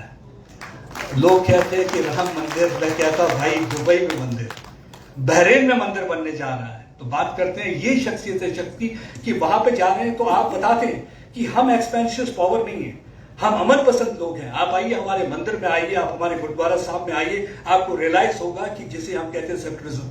अब बात करते हैं कि आखिरी एक टॉपिक जो बड़ा इंपॉर्टेंट रहता है डेमोक्रेसी को लेके बहुत सारे लोग बहुत ये करते हैं, कहते हैं कि भाई इनके टाइम पर डेमोक्रेसी। तो जो लोग ये चर्चा करते हैं, मैं कश्मीर पे ज्यादा नहीं डिस्कस करना चाहूंगा, जो लोग ये चर्चा करते हैं मुझे बताइए जो आर्टिकल 35 ये हटाया, जो सबसे बड़ा डिस्क्रिमिनेटरी आर्टिकल था, क्या वाल्मीकि के सर्टिफिकेट पे चूड़ा भंगी लिखना डेमोक्रेसी थी? इससे ज्यादा डेमोक्रेटिक और डिस्क्रिमिनेटरी क्या होता? सारी उम्र आपने उनको ट्रीट क्या किया? अगर पीएचडी करने के बाद भी वो शख्स कुछ कर नहीं पाता था, उसे नौकरी नहीं मिलती थी, क्योंकि आप हमेशा चाहते थे झाड़ू था और आप कहते हो कि हमारा बहुत बड़ा दिल था, वसी दिल था, हमें अंदर कर दिया। मुझे इस सवाल का जवाब महबूबा मुफ्ती भी दे दे और फारूकुल्लाह भी दे दे। मैं कई बार पूछता हूं, मैंने कहा आपका तो दिल ही इतना छोटा था, मैंने कहा आपका दिल इतना छोटा था कि आपने हमेशा गुमराह करने की कोशिश की। Every time you were not even ready to give us a land up to the size of the match box for Amarnath pilgrimage. और देखिए कांग्रेस सरकार क्या, सरकार चली गई लेकिन फिर भी हिम्मत नहीं हुई कि हम कहें कि नहीं फैब्रिकेटेड स्ट्रक्चर बनेंगे। और every time they have been using this ecology की गार्ड में हमेशा वो टारगेट करने की कोशिश करते हैं अमरनाथ यात्रा को। Why they want to target Amarnath Yatra? Basically they can't see the footprints of Hindus and Hindustanis. And when the Amarnath pilgrim goes there, he's carrying Indian in his heart and he's visiting that place. They do not want to see them. That's one of the reasons every time they come out with an excuse that how they are going to destroy the ecology of this region. उन्होंने कहा जी demographic change. I still remember there was one conference in which Mr. Pillai, he was the Home Secretary during the Congress time. He was sitting there. My colleague, one of our colleague, no, he's no more. Shujat Bukhari was also sitting. They said कि भाई ऐसा है कि यहाँ पे demographic change हो जाएगा, यहाँ पे आके हिंदू बसेंगे। मैंने कहा टेल मी वन थिंग, अभी तक how many of the Sikhs and the Hindus from the Jammu have gone and constructed a house in Pulwama, Baramulla, Budgam, any other place? तो देखा, बोला नन। मैंने बोला आप बारामूला में नहीं बनाया, पुलवामा में नहीं बनाया, श्रीनगर नहीं बनाया, बडगाम नहीं बनाया, तो सब जीरो टेम्परेचर कंडीशन में जाके मैं मकान बनाऊंगा because I want to bring in a demographic change. इनको पूरक बनाते हो। और आज देखिए बदलाव कैसे आया है। एक भवन जम्मू में है, एक रामबन में है और श्रीनगर में बन रहा है। और उसके लिए मैं सराहना करता हूं, एक बार अपने लिए ताली बजाओ, क्योंकि पहली बार जम्मू जागा था और कन्फ्रंट किया था। हम कश्मीर का अगेंस्ट नहीं है, हम किसी का अगेंस्ट नहीं है, लेकिन अगर मेरे फेथ को कोई रोकेगा, हिंदुस्तानी को वहां जाने से कोई रोकेगा, तो we will be talking in a similar tone. Because that is what actually, मुझे याद है कि when we used to be in any of the conferences I was like in a minority. मुझे ऐसे लगता था इंडिया हैबिटेट सेंटर इंडिया में ना होके, इंडिया इंटरनेशनल सेंटर इंडिया में ना होके किसी और देश में है। क्योंकि मैं हिंदुस्तान की बात करता था। If you used to talk about India you are not an intellectual. Sardar तो वैसे ही इंटेलेक्चुअल मानते नहीं आप लोग। तो अब आप बोलिए कि आप करेंगे क्या, क्योंकि भारत की बात करते हैं। मुझे एक शख्स याद है, मुझे आज भी याद है, one of the conference one person came, he was sitting on a wheelchair and the programme was organised. He said मैं जा रहा था तो मुझे एक ने थप्पड़ मार दिया, फौजी ने, and all those left liberal aunties representing that Lutyens brigade, they started crying, tears उनकी आंखों में। मैं भी परेशान हो गया, मेरे फौजी को हुआ क्या कि इस बेचारे नौजवान से आदमी को हैंडीकैप्ड उसको थप्पड़ मार दिया। उसके बाद लंच का सेशन था, during the lunch session I inquired from a person, तो मैंने सारा जानकारी ली। तो मैंने कहा वो जो लेडी पूनम धवन जी हैं, वो रिटायर हो चुकी है, उन्होंने she was sharing that session, general Patankar was there, BR Singh was one other participant and last one speaker was. तो उन्होंने कहा कि आप अपना बायो कीजिए। मैंने कहा जी मैंने कोई ऐसा कारनामा किया नहीं, आप सिंपली कहिए reporter from Jammu and Kashmir, लेकिन हाँ ये 3 मिनट जो मेरे कसीदे पढ़ने में आपने लगाने थे वो 3 मिनट मुझे एक्स्ट्रा दीजिए। मैंने कहा अब आपको मैं बताता हूं कि how the narrative building, narrative कैसे चलाते रहे हैं। आज प्रधानमंत्री के अगेंस्ट नैरेटिव चलाते हैं, वो मैं लास्ट उस पर एंड करूंगा। और देखिए नैरेटिव कैसे चलाते रहे। मैंने कहा इस शख्स जो आप देख रहे हैं व्हील चेयर पे, पूछिए इस शख्स से कि व्हील चेयर पे क्यों बैठा है। He was shot bye terrorist, एक बुलेट उसकी स्पाइन में जिसको निकाला नहीं गया था, क्योंकि अगर वो निकालते वो मर जाता, उसको वहीं रख दिया, लेकिन वो चल नहीं पाता, उसकी लेग्स नहीं। मैंने कहा पूछिए जिस व्हील चेयर पे बैठा वो किसने दी। मैंने कहा वो wheel chair was given by the army during operation सद्भावना, वो भी फौज ने दी, लेकिन इसने आपको थप्पड़ की गूंज सुनाई और आप रोने लगे, असली कहानी तो सुनाई नहीं। This is the real story, so nobody had been telling the real story. अब I will end how this is all about narrative. आप देखिए तीसरा शीतल बात, कई लोग छाती पीट रहे हैं कि that see what kind of a democracy we are living in. वो शख्स कहती है जी मैं विक्टिम्स के लिए बोलती हूँ, मैं कहता हूँ बोलती हूँ। मैंने कहा अगर आप विक्टिम के लिए बोलती हैं 2002 में आप राजीव गांधी सद्भावना अवार्ड क्यों लेती है। मेरा सवाल अगर मुझे मिल जाए तो मैं पूछूंगा उससे कि राजीव गांधी सद्भावना अवार्ड क्यों लेती है। अब आप पूछेंगे कि उसमें आपको क्या आपत्ति है। मुझे आपत्ति है क्योंकि वही राजीव गांधी थे वो had justified 1984 riots and I don't call it a riot programme where he said जब बड़ा पेड़ गिरता है तो दुनिया धरती हिलती है। तो अगर आप एक विक्टिम के लिए बोलते हैं तो दूसरे विक्टिम के लिए कैसे नहीं बोलते आप, कैसे आप वो अवार्ड ले लेते हैं। तो मेरे ख्याल से this was a kind of a collision where you simply wanted to defame one person because आपको एक पर्सन से तकलीफ थी। आज भी आप देखिए it's a kind of A visceral hatred. कोई उसे कुछ कहता है, कोई शख्स कुछ कहता है, कोई मौत का सौदागर कहता है। आप जितना उसे गिराते हो, मैं एक बात उन लोगों से कहता हूं, आप जितना कोशिश करके उन्हें गिराते हो, कसम रब की लोगों की नजर में आप ही गिर जाते हो। And that votes maintains why every year this man is winning wherever he is going and he is scripting that history. And today I think I feel so good and proud as an Indian while I was training there in the Western countries. I realized whether it was Poland, whether it was Frankfurt, whether it was Hungary, whether it was Ukraine, everywhere I felt being Indian meant something different. Everybody was talking about one man and that one man was Narendra Modi. I still remember when National Highway Authority of India, they inaugurated this tunnel and Prime Minister went inside and he waved from inside the tunnel. The National Highway Authority के जो chief थे उन्होंने कहा कि देखिए वक्त बदल चुका है, पुराना वक्त होता तो हमें किसी मॉडल की जरूरत पड़ती। देखिए हमारा प्रधानमंत्री इतना बड़ा है शख्स, करिश्मेटिक लीडर, इन्होंने हाथ हिला दिया तो लोगों को समझ आ गया दिस रोडवे स्ट्रक्चर जो सब जगह दिखता है। We are not only constructing road, we are building in roads into the hearts of the people. We are connecting with them. We are connecting with the people. We are bringing in development. We are giving flip to economy. And that is what actually the Prime Minister is all about. So when we talk about the defense, when we talk about foreign policy, when we talk about development, when we talk about democracy, here's a one man who is scripting history. And I think that is the USP of this person. And that's why you people are talking about this Modi magic, and that Modi magic is even visible today. Thank you so much and thanks for the patience journey. Thanks Pradeep ji, आपने जो विषय रखा और सचमुच में 56 inch के नरेंद्र भाई मोदी जी में क्या दम है हम सब जानते हैं। जिस प्रकार से वो इस भारत माँ की आन बान शान के लिए वो कोई भी निर्णय लेते हैं उनको कोई झुका नहीं सकता। और जम्मू कश्मीर के अंदर जहाँ के हम रहने वाले हैं, जिस प्रकार 370 और 35A के बाद अगर हम जम्मू कश्मीर में देखें तो आतंकवाद को किस प्रकार से कश्मीर से खत्म करके आज नया कश्मीर और जम्मू कश्मीर के अंदर जिस प्रकार से राष्ट्रवाद की भावना तिरंगे से ओत-प्रोत करना पूरे जम्मू कश्मीर को ये नरेंद्र भाई मोदी जी ही कर सकते थे। इस जम्मू कश्मीर के अंदर, खासकर जम्मू के अंदर हम जो रहने वाले सब हैं, एक लाइन में अगर हम डेवलपमेंट देखें, कभी कोई सोच नहीं सकता था कि जम्मू के अंदर एम्स, जम्मू के अंदर IIT, जम्मू के अंदर IIM, जम्मू के अंदर रिंग रोड, जम्मू के एयरपोर्ट के ऊपर नाइट फ्लाइट भी उतरेंगी। ये तो सपना लगता था हम लोगों को। यहाँ पे पार्किंग, यहाँ पे सड़कें, यहाँ हॉस्पिटल, इतनी डेवलपमेंट अगर की तो वो नरेंद्र भाई मोदी थी।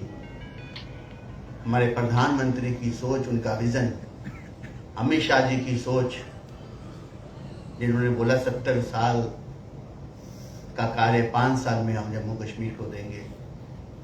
इसी जम्मू कश्मीर में क्या सशक्तिकरण हुआ 370 के बाद, इसी विषय पे हमारे बीच में हमारे बड़े भाई इंजीनियर दया सागर जी, जो जम्मू कश्मीर लद्दाख स्टडी सेंटर के संरक्षक हैं, पेशे से वो इंजीनियर हैं। 1970 से लेखन व सामाजिक कार्यों में उनकी विशेष रुचि है। जम्मू कश्मीर के संबंधी विषयों पर कई पुस्तकें वो लिख चुके हैं। सामाजिक, सामान्य, जन केंद्रित, आर्थिक, संवैधानिक, प्रशासनिक विषयों पर 2000 के करीब वो लेख लिख चुके हैं। और उसके साथ साथ जिस प्रकार से प्रदीप जी ने कहा, 35 से हो रही हानि को देश के सामने प्रक्षेप रूप से अगर रखा किसी ने, तो वो दया सागर जी ने रखा। ये सबसे बड़ी बात है, जिसके बाद पूरा देश हिला। और आर्टिकल 370 की संवैधानिक स्थिति पर भी नजदीक से दृष्टि रखकर देश को जागरूक कराने वाले दया सागर जी आज हमारे बीच में। मैं इनसे अनुरोध करता हूं कि जम्मू कश्मीर का किस प्रकार से, यहाँ के रहने वालों का, लोगों का किस प्रकार से सशक्तिकरण हुआ 370 के बाद, उसमें हमारे प्रधानमंत्री जी की क्या भूमिका रही, इस विषय के ऊपर हम सब के ऊपर प्रकाश डालेंगे। मैं निवेदन करता हूं कि मंच पे दया सागर जी आए।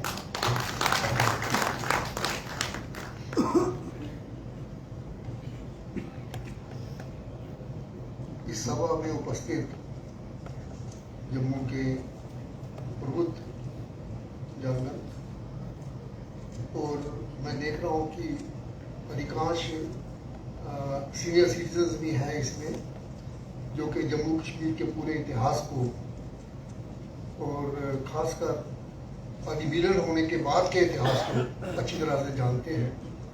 किस तरह से यहाँ के हालात बदलते गए और एक ऐसी स्थिति आ गई कि इस रियासत में यहाँ के अपने ही रहने वालों को अपने घरों को छोड़ के बाहर जाना पड़ा।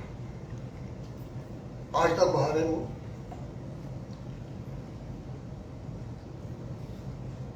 इसको जब हम देखते हैं तो पहली सबसे जो प्रश्न मन में उठता है कि क्या कारण है कि जम्मू कश्मीर राज्य ही एक ऐसा राज्य है जिसमें इस किस्म की दुविधाएं हैं कि आज तक भी 7 दशक के बाद भी विदेशी ताकतों को छोड़ दीजिए, हमारे बीच में भी कुछ ऐसे लोग जो कि सेपरेटिस्ट आइडियोलॉजी रखते हैं, जब मेन स्ट्रीम्स के भी कुछ लोग जो सत्ता में भी भागीदारी करते रहे हैं, वो लोग भी ऐसे वातावरण यहाँ पैदा करते रहे कि अगर आप देखें तो जम्मू कश्मीर का जो आम नागरिक है, आम जो निवासी यहाँ का था और आज भी हैं काफी सारे, वो काफी सारी मिथ्याओं के अंदर खोए हुए हैं, कंफ्यूजन्स हैं काफी सारे, और इस वातावरण के बीच में अगर कोई किसी को डकार नहीं सकता है तो वो चुप करके बैठा रहता है। इस किस्म का वातावरण बन गया है, इस किस्म की स्टोरीज, कहानियां और किस्से इस रियासत में सुनाए गए, जिससे के लोगों के बीच में एक मानसिक दबाव भी आ गए, कंफ्यूजन्स आ गए। और मैं ये महसूस करता हूं कि इस रियासत के बीच में इकोनॉमिक एम्पावरमेंट को अगर हम पीछे छोड़ दें तो पहले एक आइडियोलॉजिकल एम्पावरमेंट की आवश्यकता की जरूरत पड़ गई थी इस रियासत के बीच में। एडमिनिस्ट्रेटिव एनवायरनमेंट तो चाहिए, पॉलिटिकल भी चाहिए, कॉन्स्टिट्यूशन भी चाहिए, लेकिन आइडियोलॉजिकल थी यहाँ पे।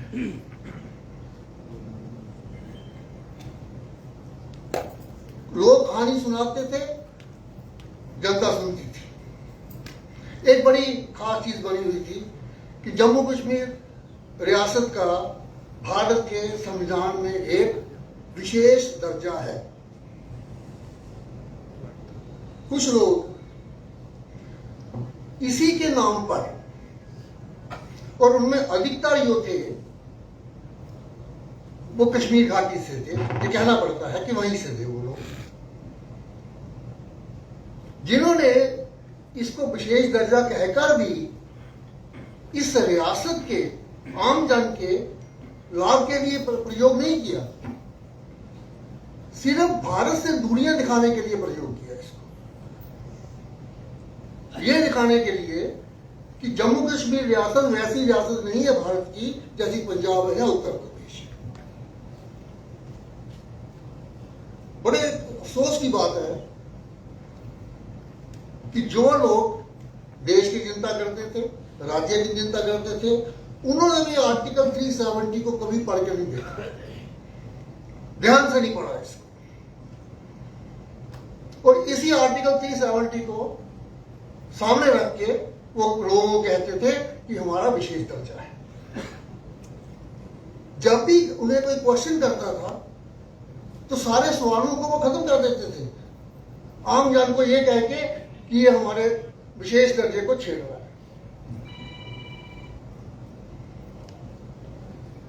दो 2014 के बीच में जब इलेक्शन हुए, आदरणीय नरेंद्र मोदी जी भारत के प्रधानमंत्री बने, तो उस वक्त लोगों को बहुत आशा थी इससे कि ये बहुत कुछ करेंगे, पर लोग ये नहीं समझते थे कि 60 साल में 70 साल में जो शब्दावली इस देश रियासत में फैल चुकी है उसको एक दिन में नकारना इतना आसान नहीं है। लोगों की जो आज जो सोच है वो उनकी इंफॉर्मेशन के ऊपर बनी हुई है, जो उनको बताया गया है उसके साथ सोच बनी हुई है, किसने कभी उसकी करेक्शन करने की आवश्यकता नहीं। लेकिन फिर भी साल 2015 में 11 मार्च को राज्यसभा में नरेंद्र मोदी जी की सरकार ने लिखित रूप में देश के सामने रख दिया कि जम्मू कश्मीर रियासत का भारत के संविधान में कोई विशेष दर्जा नहीं है। आर्टिकल 370 कोई विशेष दर्जा नहीं देता है, बिल्कुल साफ शब्दों में कह दिया। लेकिन जो दुष्प्रचार हो चुका था वो इतना गहरा था कि ये राज्यसभा में कहने के बाद, लिखित रूप में देने के बाद भी बहुत से लोग जो थे वो विशेष दर्जा बोलते रहे। ये है, ये सहायता करता था कि इनकी जो सेपरेटिस्ट थे या जो सत्ता में रहना चाहते थे।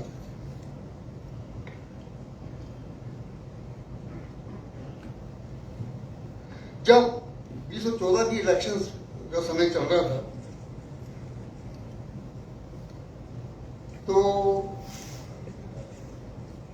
मुफ्ती मोहम्मद सईद जी ने श्रीनगर में कुछ लोगों को एड्रेस कर रहे थे और उनसे कहा कि हम बहुत एम्पावर्ड हैं, हमारी स्टेट एम्पावर्ड है बहुत ज्यादा,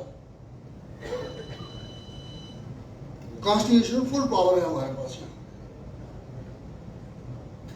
लेकिन किसी ने उनको ये पूछा कि अगर इतनी एम्पावरमेंट आपके पास है, जम्मू कश्मीर के लोग एम्पावर्ड हैं इतने ज्यादा, तो फिर यहाँ पे जम्मू कश्मीर के जो परमानेंट रेजिडेंट्स हैं बाकी को छोड़ दीजिए आप, भारत के वो नागरिक जो परमानेंट रेजिडेंट की कैटेगरी में आते हैं वो भी क्यों एम्पावर्ड नहीं है, उनको छोड़ दीजिए। जैसे अभी बात करी प्रदीप जी ने कुछ लोगों की जो कि पंजाब से यहाँ पर आए हुए थे उनके बारे में बात करी, वो नॉन परमानेंट रेजिडेंट थे, छोड़ दीजिए। जो परमानेंट रेजिडेंट थे यहाँ के, या जो नारी थी उसके फंडामेंटल राइट तो छोड़ दीजिए, ह्यूमन राइट वायलेट हो रहे थे, वो अपनी इच्छा से अपना जीवन साथी नहीं चुन सकती थी। इन सरकारों को जो यहां पर रही, बार बार ये बताया गया कि भाई ये यहां पर इनके राइट्स की वायलेशन हो रही है, प्रोविजन भी अवेलेबल थे, किया भी जा सकता था उसको, लेकिन नहीं करना था सिर्फ इसलिए कि जिसको वो बोलते थे कि हमारे पास वो स्पेशल पावर्स हैं, वो ये दिखाने का यूज करते थे कि हम अच्छा काम भी नहीं करेंगे, हम कर सकते हैं नहीं करेंगे क्योंकि हमको प्रोटेक्शन मिलेगी है उसके लिए। तो इस ऐसे हालात के बीच में नेचुरल था कि एडमिनिस्ट्रेटिव जो एम्पावरमेंट आम आदमी की नहीं हो सकती। बहुत से लोग समझते थे कि ये कोई कॉमनल प्रॉब्लम है जम्मू कश्मीर के बीच में, कोई हिंदू मुसलमान है वो तो बोलते थे कि मेजॉरिटी यहाँ पर मुसलमानों की है, लेकिन इस रियासत के बीच में जो सबसे अनडेवलप्ड इलाके थे, मोस्ट बैकवर्ड जो इलाके थे, वो कश्मीर घाटी के बाहर पड़ते थे और वहां पर भी बहुत ज्यादा मुस्लिम पॉपुलेशन थी।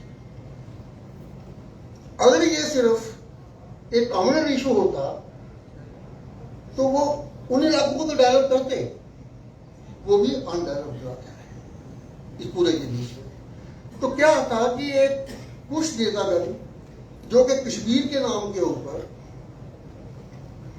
हुकूमत करना चाहते थे, सत्ता रखना चाहते थे अपने पास, तो उन्होंने इस आम जन को, जम्मू कश्मीर के आम जन को एडमिनिस्ट्रेटिवली, पॉलिटिकली एंड कॉन्स्टिट्यूशनली पीछे लेकर रखा। और जैसे आप सब जानते हैं कि ब्रिटिश टाइम के बीच में भी जम्मू कश्मीर रियासत को बहुत बार कश्मीर स्टेट के नाम से अरेस्ट किया जाता था। वहां से पत्र भी आते थे तो महाराजा कश्मीर लिखा होता था, यहां से भी कभी चिट्ठियां जाती थी तो उस पर भी कभी महाराजा कश्मीर लिखा हुआ होता था।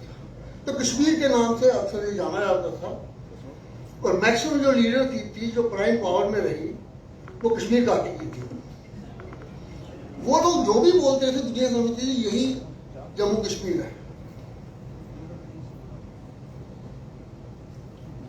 तो फिर नरेंद्र मोदी जी का जो बहुत बड़ा जो दूसरा काम हुआ है, empowerment of Jammu and Kashmir, जो common person of Jammu and Kashmir, जिसमें कश्मीरी मुस्लिम भी है, वहां का लोकल जो रहने वाला है वही बैकवर्ड है। जो फ्यू पीपल जिन्होंने कि सारे शर्तों को रखा और ओवरऑल जो है स्टेट जो है वो कंफ्यूजन में उसमें रही। जिस वक्त अगस्त 2019 में Jammu Kashmir reorganisation of Jammu Kashmir act pass हुआ, तो जो यूनियन टेरिटरी बना दी गई जम्मू कश्मीर, और लद्दाख में है। कुछ लोगों को अच्छा नहीं लगा होगा उस वक्त कि हमारी स्टेट की तो इसका स्टेटस कम कर दिया गया, पर जिसके बारे में प्रधानमंत्री जी ने कई बार कह दिया कि ये समय की आवश्यकता थी, समय ठीक होगा तो हम इसको स्टेट भी कर देंगे, वो हमें समय देना चाहिए उसके लिए। पर फिर भी उससे मैं ये समझता हूं कि एक बहुत बड़ा लाभ हुआ पूरी रियासत के लिए, तो लद्दाख को भी हुआ, कश्मीर को भी, हमको भी हुआ। वो ये हुआ कि पहले हमेशा जब भी बात होती थी हम बोलते थे कश्मीर से कन्याकुमारी,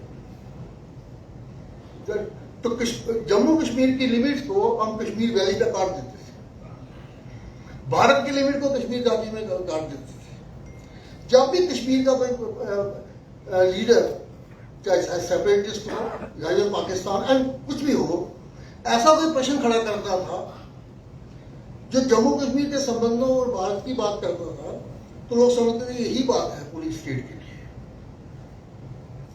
पर रीऑर्गेनाइजेशन होने के बाद यूनियन टेरिटरी अब लद्दाख जब बन जाती है तो सारी सीमाएं भारत की जो हैं वो लद्दाख से बाहर से मिलती है, घाटी से कोई नहीं मिलती है।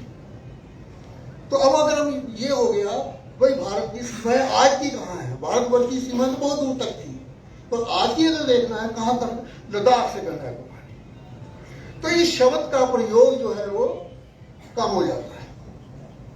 जितना ये कम हो जाएगा उतने ही वो भाषण, वो शब्दावली, जो क्वेश्चंस, वो मिथ्याएं जो कश्मीर के नाम से वहां से बाहर निकलेगी वो कमजोर हो जाएंगी और इस रियासत में हालात को नॉर्मल करने में जो है एक सहायता मिलेगी। और हमारी पहली आवश्यकता क्या है, जिसमें नरेंद्र मोदी जी ने ऐसे बीज डाले हैं, ये बीज मैं बोलूंगा इनको, जो उन्होंने पहले ये कहा कि JNK has no special status.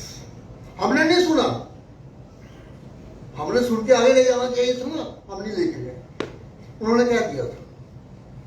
अब उन्होंने भारत की सीमाओं को दिखाया जिसका लाभ हम उठा सकते हैं और ढंग से। इसी तरह से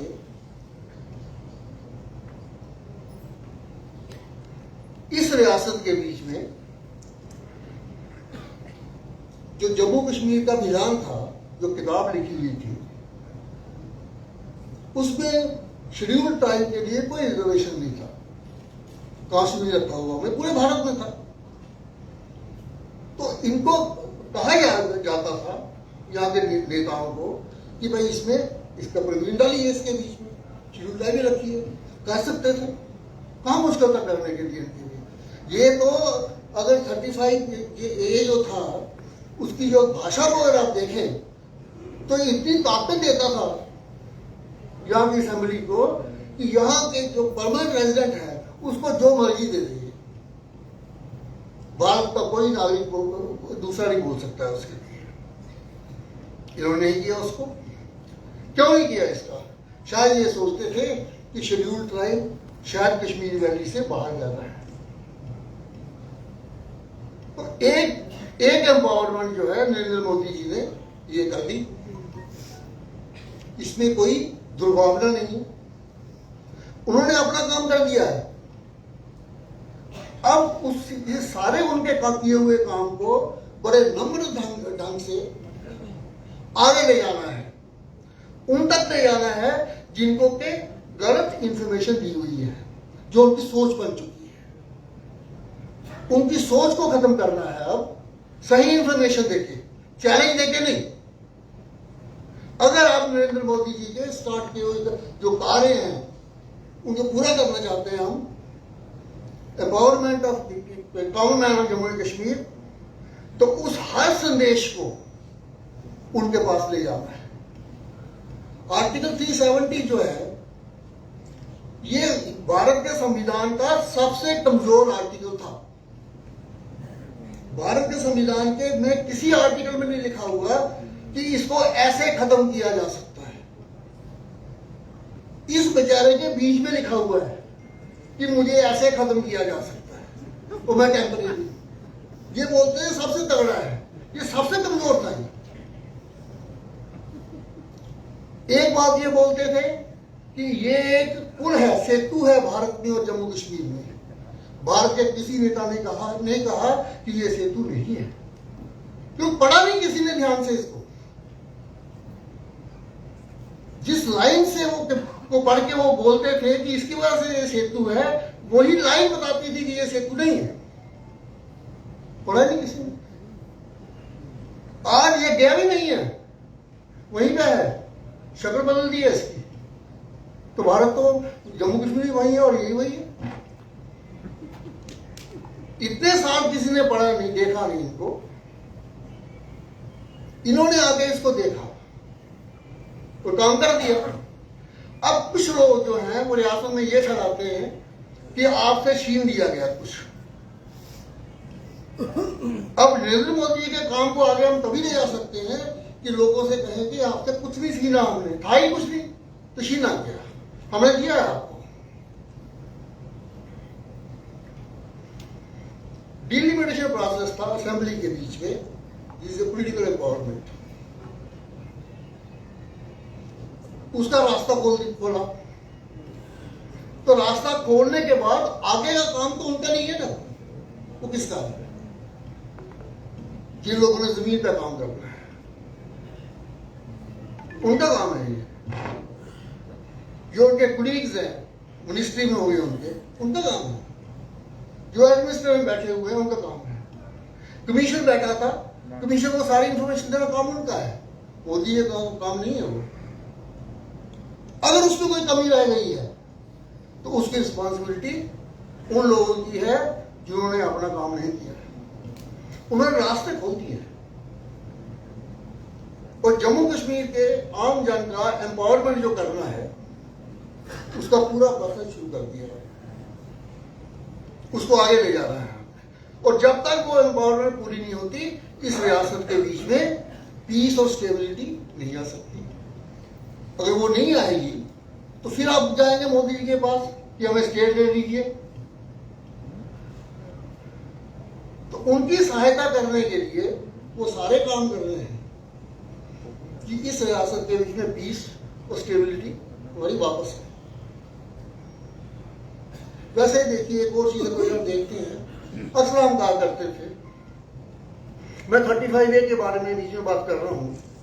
जब मैं इस पे काम कर रहा था, मुझे किसी ने कहा कि आप क्यों इसके खिलाफ हैं 35A के, आप तो परमानेंट रेजिडेंट है यहाँ पे।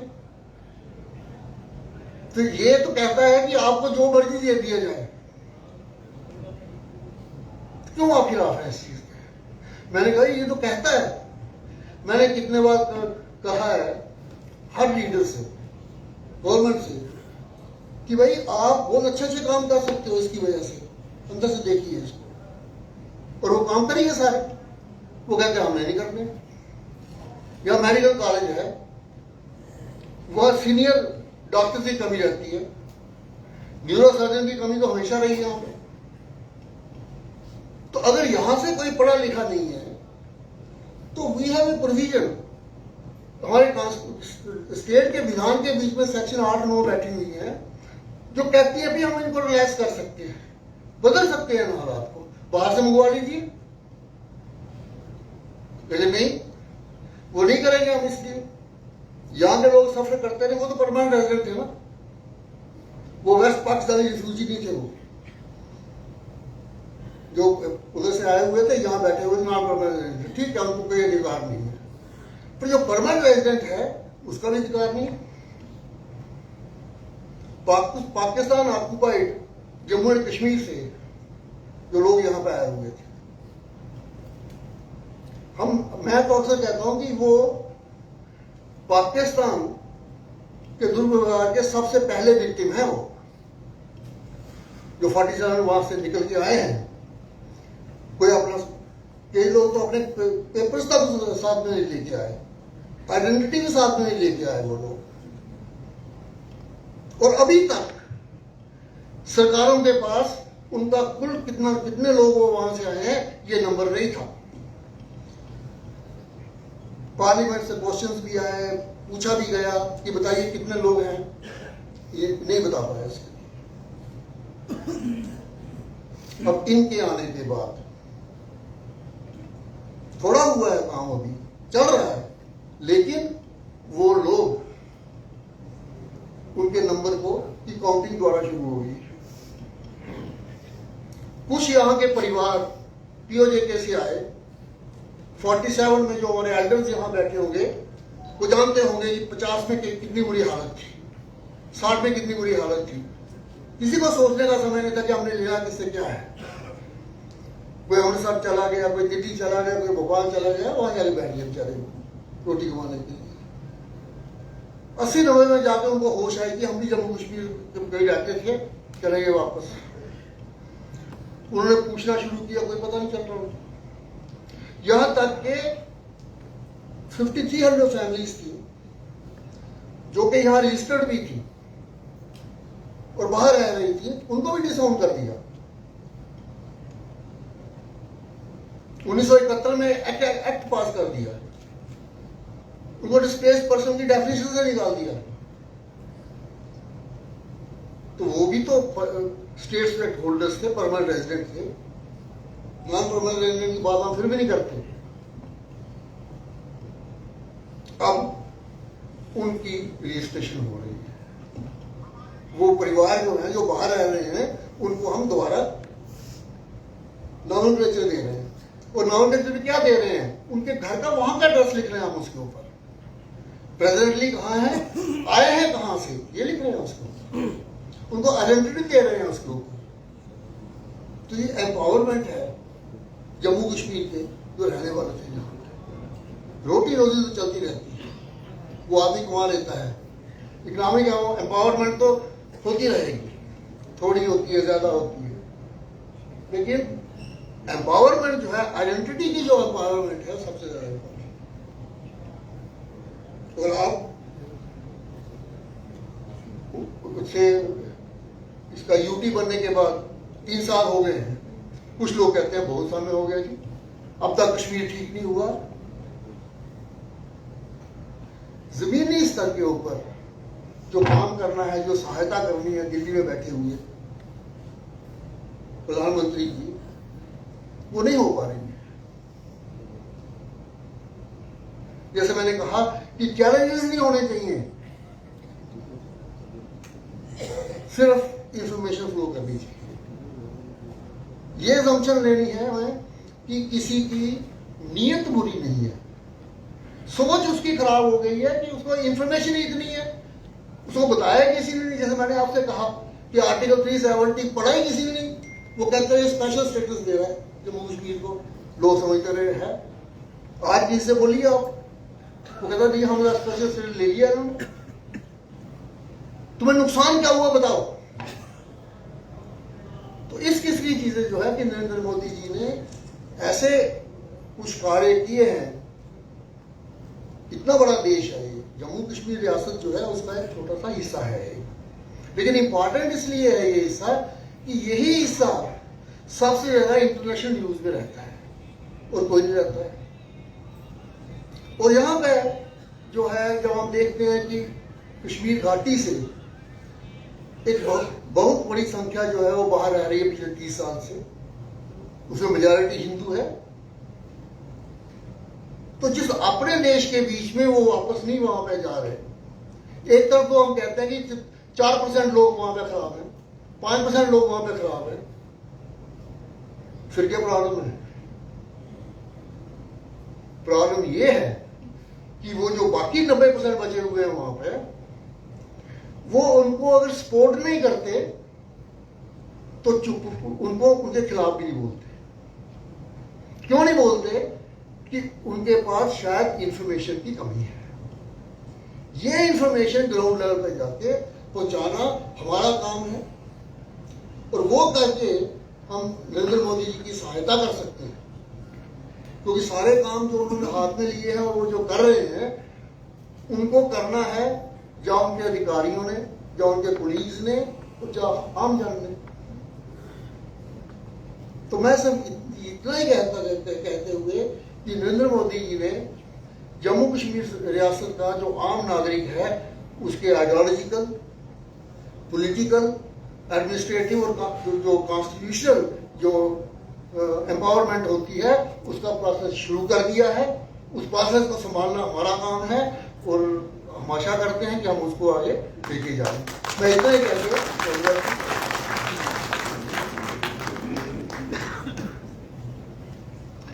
आखिर में इस